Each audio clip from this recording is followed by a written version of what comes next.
கடவுளூர் TV நேர்கள் அனைவருக்கும் இனிய வணக்கம். நான் உங்கள் டிஜே சுந்தரபாண்டி, சிவகாசியிலிருந்து. நேர்களே, தற்போது நம்ம பார்க்க போகிற விஷயம் என்ன அப்படிங்கும்போது, இந்த 2025 யாராலையுமே மறக்க முடியாத ஒரு அற்புதமான செயல்பாடுகள் நடந்து கொண்டிருக்குது. என்னன்னு பார்த்தீங்கன்னா, எப்பவுமே வருஷம் கிரகங்களுடைய பெயர்ச்சிகள் இருக்கும். அதுவும் சனி பகவான், ராகு பகவான், அல்லது சனி பகவான், குரு பகவான், இப்படி தான் பெயர்ச்சிகள் ஏற்படும். ஸோ இந்த வட்டம் பார்த்தீங்கன்னா, அந்த 2025 மிகப்பெரிய ஒரு மாற்றத்தை ஏற்படுத்தக்கூடிய செயல்பாடுகளில் ஃபஸ்ட்டு மார்ச் மாதம் இறுதியில் சனி பயிற்சி இப்போ நடந்தது. அதுக்கு அடுத்தபடியாக பார்த்தீங்கன்னா குரு பயிற்சி. இப்போ நம்ம பார்க்க போகிறது என்னென்னா ராகு கேது பயிற்சி. இந்த 3 கிரகங்களின் பயிற்சிகள் மூலமாக மிகப்பெரிய மாற்றங்கள், சில விஷயங்களில் ஒரு பதட்டமான சூழ்நிலையெல்லாம் யோசிச்சிட்டே இருக்கும் பொழுது, இந்த ராகு கேது பகவான் உங்களுடைய வாழ்க்கையில் என்னென்ன விஷயங்கள்லாம் செயல்படுத்த போகிறாங்க, இந்த ராகு கேது பயிற்சி எப்போ நடக்க போகுது அப்படின்னு சொல்லி ஃபஸ்ட்டு தெரிஞ்சுக்கிடுவோம். ஸோ அதுக்கப்புறம் உங்களுடைய ராசிக்கான பலன், இந்த ராகு கேது பகவான் ராசியை விட்டு இன்னொரு ராசியை கடந்து சொல்லும்போது என்னென்ன மாற்றங்கள், உங்களுடைய ராசிக்கு என்னென்ன ஒரு நற்பலன்கள் கொடுக்க போகிறாங்க அப்படிங்கிறத பார்க்கலாம். அதாவது மே மாதம் 18ஆம் தேதி ராகு பகவான் மீன ராசியிலிருந்து கும்ப ராசிக்கும், கேது பகவான் கன்னி ராசியிலிருந்து சிம்ம ராசிக்கும் பயிற்சியாகி வருகிறார். அதாவது மற்ற கிரகங்கள் 7 கிரகங்கள் என்ன பண்ணுவாங்கன்னா கிளாக் வைஸில் சுற்றுவாங்க. இந்த ராகும் கேது பகவான் மட்டும் என்ன பண்ணுவாங்கன்னா ஆண்டி கிளாக் வைஸில் சுற்றுறது தான் இவங்களுடைய இயல்பான குணம். அப்படின்னா என்ன அர்த்தம்னா, மனிதர்களுடைய செயல்பாடுகள் நேர்மையாக போய்கிட்டே இருக்கவங்க என்ன பண்ணுவாங்க, எதிர்மறையாக நோக்கி பயணிப்பாங்க. எதிர்மறையாக நோக்கி பயணிக்கிறவங்க என்ன பண்ணுவாங்கன்னா நேர்மையை நோக்கி பயணிப்பதற்கான ஒரு ஆற்றலை ஏற்படுத்த வேண்டும். அதுவும் நிழல் கிரகங்களாகிய ராகு கேது பகவான் மட்டுமே அந்த முழுமையான செயல்பாடை செயல்படுத்த முடியும் என்பதற்காகவே இவங்க என்ன பண்ணுறாங்கன்னா ஆண்டி கிளாக் வைஸில் சுத்த வைக்கிறாங்க அப்படின்னு பார்க்குறோம். நிழல் கிரகங்கள் சொந்த வீடு இல்லாத ஒரு கிரகங்கள். அப்போ சொந்த வீடு உள்ள கிரகங்களுக்கே ஆளுமை தன்மை இருக்கும். சொந்த வீடு இல்லாத கிரகங்களுக்கு எப்படி ஆளுமை தன்மை இருக்கும் அப்படிங்கிற ஒரு கேள்வி வைக்கலாம். இவங்களுக்கு சொந்த வீடு தான் இல்லை, ஆனால் இவங்க எந்த வீட்டில் உட்காந்துருக்காங்களோ அந்த வீடை தான் வீடாக மாற்றிடுவாங்க. அதாவது வாடகை வீட்டுக்கு இப்போ போயிருக்கோம் பார்த்தீங்களா, ஒரு வாடகை வீட்டில் இருந்தோம்னா 20 வருஷத்துக்கு மேலே வந்துட்டு என்ன சொல்கிறாங்க, தனக்கு சொந்தம் சொல்லி ஒரு சட்டம் இருந்துச்சுன்னு சொல்லி சொல்கிறாங்க. ஸோ அதே மாதிரி தான் இவங்களுக்கு அப்படிலாம் கிடையாது. இவங்க போகிற 1.5 வருஷமும் அந்த வீடு அவங்க வீடு தான். 1.5 வருஷத்துக்கு அப்புறம் அந்த வீடை தன்னுடைய சேவை வீட்டுக்காரர் எடுத்துக்கலாம். அதில் உள்ள அந்த ராசியில் உள்ள கிரகங்கள் எடுத்து ஆளுமை கொள்ளலாம். ஆனால் இவங்க ஒரு ராசிக்குள்ளே போயிட்டாங்கன்னா உங்களுடைய சுய ஜாதகத்தில் இப்போ ராகு பகவான் எங்கே வர்றாரு, கும்பராசிக்கு வர்றாரா, கும்ப ராசியில் என்னென்ன கிரகங்கள் இருக்கோ அந்த கிரகத்துடைய ஆளுமையை இவர்களே எடுத்துக்கொள்வார்கள்.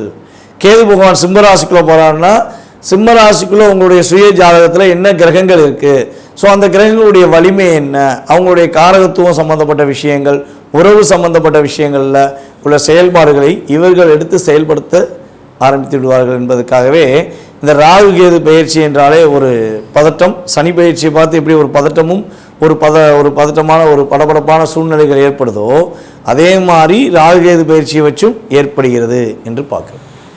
ராகு பகவானுக்கு அதாவது ஒரு பவர்ஃபுல் அப்படின்னு பார்க்கும்போது அமாவாசை ராகு பகவானுக்கு மிகப்பெரிய ஒரு பவர்ஃபுல்லான செயல்பாடு. யாரெல்லாம் ராகுவை அதிகமாக இயக்க வேண்டும் நினைக்கிறார்களோ அவர்கள் அமாவாசை அன்று உறுதியாக ராகு பகவானுக்கு சாந்தி பிரித்தி பண்ணால் நல்ல ஒரு மாற்றம் ஏற்படும். அதே போல் கேது பகவான் பார்த்திங்கன்னா பௌர்ணமி அன்னைக்கு கேது பகவானுக்கு அங்கே உள்ள துர்க்கை அம்மனுக்கு நீங்கள் வழிபாடு செய்யும்பொழுது, அங்கே உள்ள விநாயகருக்கு வழிபாடு செய்யும்போது உங்களுக்கு மிகப்பெரிய ஒரு நல்ல முன்னேற்றமான சூழ்நிலைகள். அதாவது கேது பௌர்ணமின்னு சொல்லிட்டோம். பெண் தெய்வம் எந்த தெய்வமாக இருந்தாலும் சரி, பெண் தெய்வங்களுக்கு நீங்கள் ஒரு வழிபாடு முறைகளை கரெக்டாக ஃபாலோ பண்ணிங்கன்னா கேது பகவான் உங்களுக்கு மிகப்பெரிய ஒரு அற்புதமான ஒரு நல்ல முன்னேற்றமான சூழ்நிலையை இது 12 ராசி நேயர்களுக்குமே கொடுப்பார். ஓகே, இப்போ ராகு பகவான் அமாவாசை சொல்லிட்டோம், கேது பகவான் பௌர்ணமின்னு சொல்லிட்டோம். இந்த ராகு கேது பகவானுடைய நம்மளுடைய வாழ்க்கையில் ஏற்படுகின்ற மாற்றம் என்ன, ராகுனா என்ன விஷயத்தை இயக்குவார், கேதுனா எந்த விஷயத்தை இயக்குவார் நம்மளுடைய இயல்பான ஆக்டிவிட்டீஸில் அப்படின்னு பார்த்தீங்கன்னா, ராகு போல் கொடுப்பாரும் இல்லை, கேது போல் தடுப்பார் இல்லைன்னு சொல்லியிருக்காங்க. ஒரு சாதாரண ஒரு நிலை, ஒரு அடிமட்ட நிலையில் உள்ளவர் திடீர்னு பார்த்தா கோடீஸ்வரன் ஆயிடுவார். ஒரு பிரபலமே இல்லாத ஒரு நபர்கள் திடீர்னு பிரபலமாவாங்க. இப்போ நம்ம ஒரு மாநிலத்தில் ஒரு நம்ம சகோதரி ஒருத்தவங்க தன்னுடைய வியாபாரத்தை பார்த்து கொண்டு இருக்கும்போது ஒரு மீடியா சார்ந்த ஒரு நபர் அவங்கள வீடியோ போட்டனால இப்போ அவங்க திரைப்படத்துறையில் கலைத்துறையில் மிகப்பெரிய ஒரு அந்தஸ்து ஏற்படுத்தக்கூடிய மாற்றம் ஏற்பட்டதுக்கு அவங்களுடைய சுய ஜாதகத்தில் நம்ம செக் பண்ணி பார்ப்போம் அப்படின்னா கட்டாயமாக ராகுவோடைய ஆதிக்கம் அங்கே இருக்கும். ஒன்று ராகு திசையாக இருக்கலாம், அல்லது ராகு புத்தியாக இருக்கலாம், அல்லது ராகு அவங்களுக்கு வலிமையாக இருக்கலாம். ஸோ அந்த விஷயங்கள் இருந்தால் தான் யாருன்னே தெரியாத ஒரு நபர் மிகப்பெரிய ஒரு நல்ல உயர்ந்த நிலைக்கு போக முடியும். அந்த உயர்ந்த நிலையில் அவங்க தக்க வைத்து கொள்ள முடியுமா? இப்போ நம்ம யூடியூப்லலாம் பார்த்தீங்கன்னா நிறைய நபர்கள் வராங்க, நான் பிரபலம் ஆகணுங்கிறக்காண்டி தன்னைத்தானே தவறாக பேசிக்கிட்டு தன்னைத்தானே ரொம்ப மட்டத்தட்டி பேசுகிறது, இல்லாட்டி மற்றவங்கள மட்டத்தட்டி பேசி பிரபலமாக நம்மளுடைய யூடியூபர்ஸ் நிறைய பேர் இருக்காங்க. ஸோ அவங்களாம் நிலையான தன்மையில் ஒரு அங்கீகாரத்துக்குரிய விஷயங்களில் செயல்படுறாங்களான்னா ராகு தவறான பாதைக்கு கொண்டு போய் சில நேரத்தில் அழிச்சிருவார். சில நேரத்தில் ராகு பகவான் என்ன பண்ணால் உயர்ந்த நிலைக்கு கொண்டு போய் ஒரு அங்கீகாரத்தை கொடுப்பார். அது அவங்களுடைய சுய ஜாதகம் சம்பந்தப்பட்ட விஷயம் அப்படின்னு பார்க்குறோம். ஸோ ராகுவும் கேதுவும் இந்த அளவுக்கு ஒரு வலிமையான கிரகம். கேது பகவான் என்ன பண்ணுவார்னா ஆன்மீகத்தை நாடுவதற்கு மிகப்பெரிய ஒரு அற்புதமான செயல்பாடை கேது பகவான் கொடுப்பார். இப்போ இந்த ராகு கேது பயிற்சி அப்போ உங்களுடைய வாழ்க்கையில் என்னென்ன மாற்றங்கள்லாம் ஏற்பட போகுது, என்னென்ன விஷயங்கள்லாம் ஏற்பட போகுதுங்கிறத நம்ம பார்க்க போகிறோம். ஸோ நேர்களே, இது ஒரு முக்கியமான விஷயம் என்னென்னா, இப்போ நம்ம பார்க்குற விஷயங்கள் எல்லாமே ஒரு பொது பலன்களை கோச்சார ரீதியாக ராகு கேது பயிற்சிகளில் உங்களுக்கு ஏற்படும் மாற்றங்கள் மற்றும் முன்னேற்றங்கள் நீங்கள் கடைபிடிக்க வேண்டிய ஒரு சில பாதுகாப்பான விஷயங்கள்னு பார்க்குறோம். இதில் ஒரு 20% உங்களுடைய வாழ்க்கையில் மாற்றம் இருக்கும். இதை தவிர்த்து உங்களுடைய எதிர்கால சம்மந்தப்பட்ட கேள்விகள் உங்களுக்கு அதிகமாக இருக்குது அப்படின்னா நீங்கள் உங்கள் சுய ஜாதகத்தை செக் பண்ணணுன்னா கட்டாயமாக கீழே உள்ள வாட்ஸ்அப் நம்பருக்கு உங்கள் டீட்டெயில்ஸ் அனுப்பணுங்க. கட்டணத்தின் அடிப்படையில் முன்பதிவு செய்தவர்களுக்கு உங்களுடைய சுய ஜாதகம் சம்பந்தப்பட்ட விஷயங்களை மிக துல்லியமாக கணித்து கூற நான் கடமைப்பட்டிருக்கிறேன். வாங்க உங்களுடைய ராசிக்கான பலன்களை பார்ப்போம்.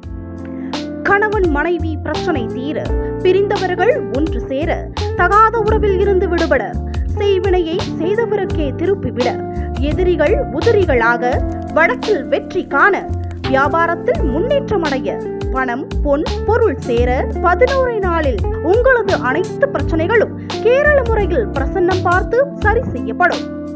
உடனே தொடர்பு கொள்ளுங்கள். ஜெயா டிவி புகழ் மேல்மருவத்தூர் ஞானகுரு அவர்களை. மீன ராசி நேயர்களுக்கு 2025ஆம் ஆண்டு ராகு கேது பயிற்சியினால் ஏற்படுகின்ற மாற்றங்கள் என்ன? 12ஆம் இடத்துல இந்த சனி பகவான் ராசிக்கு வந்துட்டார், மீன ராசிக்கு வந்துட்டார். அதே போல் ராசியில் இந்த ராகு பகவான் இப்போ என்ன பண்ண போகிறாரு? 12ஆம் இடத்துக்கு செல்ல போகிறார். இதுவே பெரிய மாற்றம். எல்லாருமே 7.5 ஜென்ம சனி இது ஒரு பக்கம் பயத்தோடு இருக்கும்போது 12ஆம் இடத்துக்கு ராகு, 6ஆம் இடத்துக்கு கேது. இந்த இயக்கம் எப்படி இருக்கும், என்னென்ன விஷயங்கள்லாம் நம்மளுடைய மீனராசிக்காரங்களுக்கு நன்மையாக இருக்க போது, என்னென்ன விஷயங்களை நீங்கள் கவனமாக இருக்கணும் அப்படிங்கிறது தான் விஷயம். ஒரே ஒரு உங்களை பற்றி ஒரே ஒரு விஷயம் தெளிவாக சொல்ல முடியும். உங்களுடைய ஆள் மனதில் உள்ள செயல்பாடுகளை புரிந்து கொண்ட நபர்கள் என்பது ரொம்ப ரொம்ப குறைவு. நீங்கள் அவ்வளோ தூரம் உங்கள் மனசுக்குள்ள ஆசைகளையும் எண்ணங்களையும் மனசுக்குள்ளே பூட்டி வச்சுருப்பீங்க. நீங்கள் வெளிப்படையாக சொன்னாலும் அதை ஏற்றுக்கிட்டு பயணித்தவங்க ரொம்ப ரொம்ப கம்மி. கற்பனை ஆற்றல் உங்கள்கிட்ட ரொம்ப அழகாக இருக்கும். ஆனால் உங்கள் கற்பனை ஆற்றலை யாரும் புரிஞ்சுக்கிற மாட்டாங்க. அதாவது பெண்களாக இருந்தால் குடும்பத்தில் மகாலட்சுமி வந்துட்டான்னு தான் சொல்லணும். மீனராசி பெண்கள் ஒரு குடும்பத்தில் இருந்தாங்கன்னா மகாலட்சுமி அவங்க வீட்டில் ஐக்கியமாகிருக்காங்க. மீனராசி பெண்ணை ஒரு நபர் கல்யாணம் முடிக்கிறாங்கன்னா மகாலட்சுமி அந்த வீட்டிலேருந்து இன்னொரு வீட்டுக்கு ட்ராவல் பண்ணுறாங்கன்னு அர்த்தம். அந்தளவுக்கு வலிமை உண்டு. அதே போல் மீன ராசியில் உள்ள ஆண்கள் பல பேருக்கு பாடம் சொல்லி கொடுக்குற நபராக இருப்பாங்க. பாடம்னா வாழ்க்கை பாடத்தை கற்றுக் கொடுப்பீங்க. ஒரு தவறு என்ன, சரி என்ன, எப்படி நடந்து கொள்ளணும் அப்படிங்கிற ஆற்றலை நீங்கள் இயல்பாகவே சிறப்பாக கற்றுக் கொடுக்கறதுல உங்களை மிஞ்ச யாரும் கிடையாது. ஆனால் என்ன, உங்களை புரிஞ்சுக்கொள்ள இங்கே யாரும் கிடையாது. இதுதான் உண்மை. தேவையை ஃபுல்லாக வாங்கிடுவாங்க, வாங்கிட்டு தேவையில்லை போடான்னு சொல்லி அனுப்பிடுவாங்க. ஸோ இந்த செயல்பாடு தான் உங்களுக்கு கடந்த காலங்களில் அதிகமாக நடந்திருக்கும். கடந்த ஒரு 1.5 வருஷமாக நம்மளுடைய மீனராசிக்காரங்க திருமணம் சம்மந்தப்பட்ட உறவில் பட்ட பாடு பெரும்பாடு ரொம்ப போராடிட்டீங்க. நீங்களும் எவ்வளவோ முயற்சி எடுத்து பார்த்துட்டீங்க. கணவர் புரிஞ்சுக்கிடுவாங்கிறக்காண்டி காலில் விழாத குறையாக கெஞ்சி பார்த்துட்டீங்க.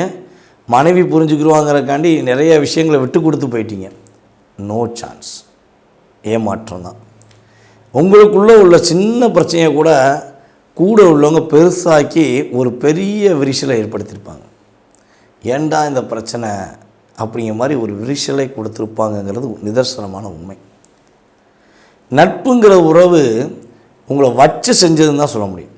மீனராசிக்காரங்களை அந்த 1.5 வருஷமாக வச்சு செஞ்சதில் கணவன் மனைவி உறவும் நட்புங்கிற உறவும் தான் ரொம்ப ரொம்ப தாக்கம். உங்களை நம்ப வச்சு ஏமாற்றிட்டாங்கன்னு சொல்லுவோம்னா உறுதியாக சொல்லலாம். அதேபோல் நம்மளுடைய மீன ராசியில் காலில் அடிபடாத நபர்கள்ங்கிறது கம்மியாக தான் இருப்பாங்க. வண்டி வாகனங்கள் கரெக்டாக ஓட்டிகிட்டு போனேன், பர்ஃபெக்டாக இருந்தேன். இந்த 1.5 வருஷத்தில் நான் போனது சரியான பாதையாக இருந்தாலும் வர்றவன் தவறாக என்னையே இடிச்சிட்டு என்ன வஞ்சிருப்பான். ஸோ இதுதான் ஆப்போசிட் பார்ட்டி. நான் சொல்கிறது உங்களுக்கு புரியுதா? நீங்கள் கரெக்டாக இருந்துக்கீங்க, நீங்கள் கரெக்டாக தான் வண்டியில் போயிருப்பீங்க, டேனிங்கில் நீங்கள் ஹாரன் கூட அடிச்சிருப்பீங்க. ஆனால் ஹாரனே அடிக்காமல் குருட்டுத்தனமாக வந்தவன் உங்களை இடித்து போட்டு உங்களை திட்டுவான், உங்களோட சண்டை போடுவான். இது நடந்திருக்கும் பல பேருக்கு. சில பேர் வீட்டுக்குள்ளேயே வலிக்கு விழுந்திருப்பாங்க. இதெல்லாம் கடந்த 1.5 வருஷத்தில் மீனராசிக்காரங்களுக்கு ஏற்பட்டிருக்கும். ஐயா நான் வலிக்கு விழலை, நான் வண்டி வாகனங்கள் அடிபடலை அப்படின்னா நீங்கள் கட்டாயமாக உங்கள் பேரில் நகைக்கடன் வாங்கியிருப்பீங்கன்னு அர்த்தம். இதுதான் உண்மை. ஸோ அதே போல் பார்த்திங்கன்னா மன அழுத்தங்கள், டிப்ரெஷன்கள் எண்ணி ஏமாற்றத்தை சந்தித்தது கொஞ்சம் அதிகமாக இருந்திருக்கும். இந்த விஷயங்களில் ஏதோ ஒன்று உங்களுக்கு நடந்திருக்கும் என்பது கிரக ரீதியான உண்மை.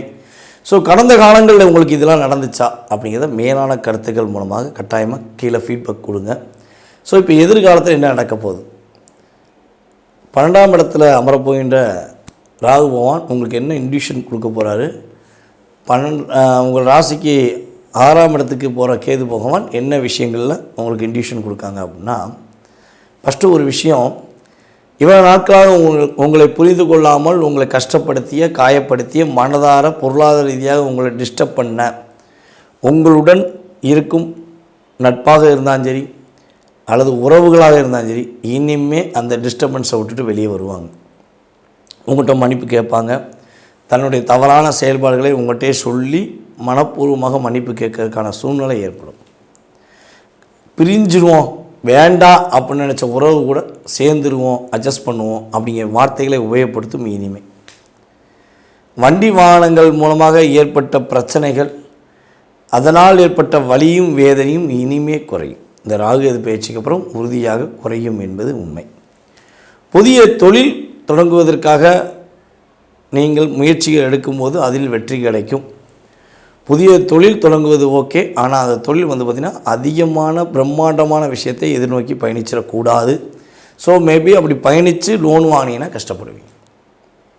அதிக லோன் வாங்கினீங்கன்னா உங்களுடைய செயல்பாடை மீறி ஒரு பெரிய தொகையை நீங்கள் இன்வெஸ்ட் பண்ணிங்கன்னா மாட்டிக்கிடுவீங்க. கவனமாக செய்யுங்க. அதேபோல் வெளிநாடு, வெளி மாநிலங்கள், வெளி ஊர்களில் உங்களுடைய பேரும் புகழும் பரவுவதற்கான வாய்ப்புண்டு. இருந்த இடத்துலேருந்து ஜெயிச்சண்டான்னு சொல்லக்கூடிய வாய்ப்புகளும் உண்டு. ஆனால் யாரெல்லாம் வெளிநாடு பயணம் மேற்கொள்ளணும்னு ஆசைப்படுறீங்களோ உறுதியாக மீனராசிக்காரங்க பயணிப்பதற்கான சூழ்நிலைகள் கிரகங்கள் கொடுக்கின்றது.